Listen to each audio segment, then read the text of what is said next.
Hello दोस्तों, राधे राधे, प्रणाम, जय श्री राम। मैं प्रियंका पांडे आप लोग के बीच बहुत ही प्यारा सा गणपति जी का भजन प्रस्तुत कर रही हूँ। आप लोग सुनिए और कमेंट्स में ज़रूर बताएं कि भजन आप लोग को कैसा लगा।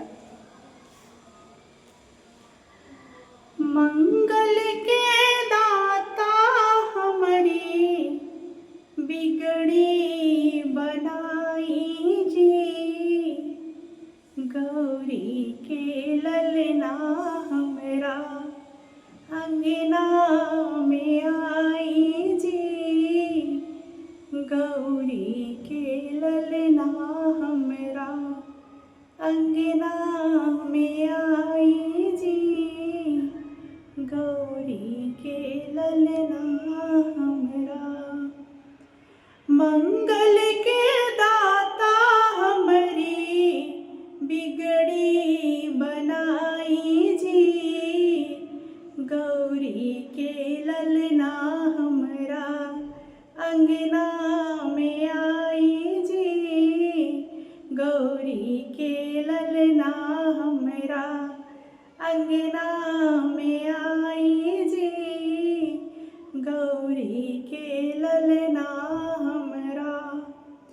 सब देवता मेरा और पहले पूजाइला, सब देवता मेरा और पहले पूजाइला, भगतन के पीर सुन के देर ना लगाइला, भगतन के पीर सुन के देर ना लगाइला, मुझ पर सवार होके जल्दी चली आई जी, मुझ पर सवार होके जल्दी चली आई जी, गौरी के ललना हमरा अंगना में आई जी,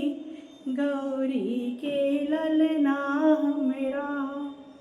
जहाँ राउर जाई उहाँ धन बरसेला, दूर होला सुख सारा विघ्न कटेला, दूर होला दुख सारा विघ्न कटेला, रिद्धि सिद्धि संग में बाबा अपना ले आई जी, रिद्धि सिद्धि संग में बाबा अपना ले आई जी, गौरी के ललना हमरा अंगना में आई जी, गौरी के ललना हमरा।